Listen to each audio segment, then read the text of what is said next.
Okay, welcome to our latest Hoopscast. Pat Dooley and Kevin Brockway, the Gainesville Sun. Florida having a off week this weekend, so they had plenty of time to rest. But so did Kentucky, Kevin. Tuesday night, 9 o'clock. You'll be there. I won't. Thank goodness. I hate those 9 o'clock games. And it's certainly a big one for both teams, especially for Kentucky. They're in a situation where, desperate team at home, very similar to Tennessee a couple of weeks ago. They've lost 3 straight. So this is almost a must-win for them and for Florida to maintain its momentum after, obviously, their big win Tuesday night, again on national TV at 9 o'clock against South Carolina, where they pulled it out. The funny thing is, when you watch Tennessee play, it was hard to understand why they were losing games. When Kentucky, it's not that hard.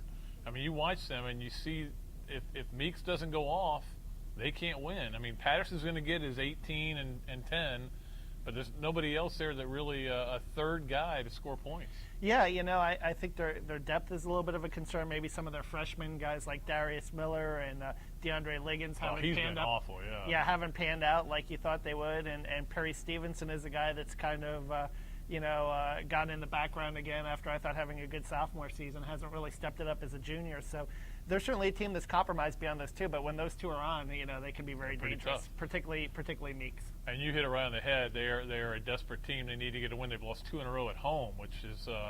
But I tell you what, it gets quiet at Rupp Arena. Rupp Arena may be the quietest arena you'll ever see for 20,000 people when they're not playing well. It's not like they rally the team. They expect the team to rally, and then they'll cheer then. So if Florida can get out in front and on top, what they can't let happen is what happened in Knoxville. And that is the other team's hitting everything, and they're making mistakes and turning the ball over, and they get way down and can't come back from that. And the other important thing is, obviously Nick Calatha staying out of foul trouble, him getting the 2 quick fouls there. On the road in the SEC, you're not going to get the benefit of the doubt, so you have to be very careful in how you play. And I thought certainly the key in the South Carolina game, going back to that, was the way that Irving Walker stepped up and really took pressure off Nick handling the ball, and, down the stretch and hitting big shots and scoring 18 points. But Irving, if you take a look at South Carolina, at Tennessee, in those road environments, hasn't responded as well. So he becomes the key factor also in the Kentucky game, particularly if Nick gets in foul trouble early again, or, they're going to need Irving to step up and play well and take care of the ball. I saw Dan Werner after the Florida-Tennessee women's game Sunday, and we talked a little bit, and I was thinking to myself, go back and tell your teammates how hard these guys play and how hard they play defensively. So maybe some of that will rub off as well as the women are playing. And that's, to me, is the key, though, Kevin. Florida doesn't have a guy who can check Jody Meeks. They don't have a Corey Brewer. But what they do have, if you make your switches and you stay out on top of them, you can't let them shoot threes. Well, and I think the big thing, too, is, we saw in the Tennessee game, you play that matchup zone, but part of that matchup zone is, matching up and contesting shots and getting out on shots. And I think they probably did a poor job against Tennessee in that regard, and will have to do, obviously a better job against Kentucky because, they do have some perimeter threats. Particularly Meeks is a guy that's, third in the league in three-point field goal percentage, and is a guy that can be dangerous at any time. Yeah, it'll be interesting to see how Florida responds to the time off. And like Billy said, there is a fine line. And I remember talking to Urban Meyer during the season when they had to bye after LSU. He hated it. Even though they needed to get rested, the momentum they had. Now, here's Florida with momentum after this big win over South Carolina, and they got to take some time off. You want to practice to get better, but you want to give them some rest. It is a fine line into how you handle it, and it'll be interesting to see how Florida responds coming off of that. He gave them a couple of days, and obviously they started practicing Friday, so they had Friday, Saturday, Sunday, and then today before they fly out. Another note: Alan Chaney is injured. He's got a stress fracture, so that's going to impact their depth a little bit. We might even see a little bit of Eloy Vargas, which would be interesting, but we'll probably see more Ray Shipman. And them going smaller. And Billy thought, actually, in the South Carolina game particularly, he thought that they were effective going small. They went with Walker, Hodge, and Calatha for some stretches, were very effective moving the ball around.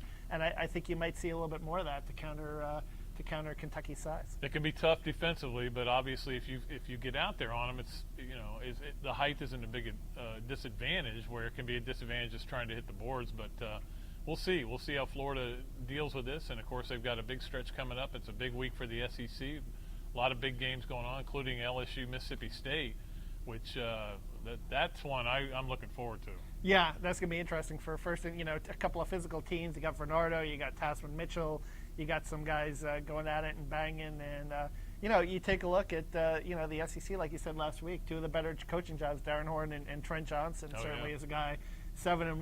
LSU has the best record right now in the league, and Florida sees them down the road. And but that'll certainly be an interesting game, kind of for supremacy in the West. And Stansbury has Mississippi State playing well, obviously too. And when you have a guy like Bernardo in the middle who just ultra shots and just Kentucky has not figured that guy out 2 times that he's played him. I mean, he's just so difficult and a tough defensive presence. So it'll be, like you said, a very very challenging game. I think some people like to figure we'll go at him and get him in foul trouble, but he doesn't commit a lot of fouls.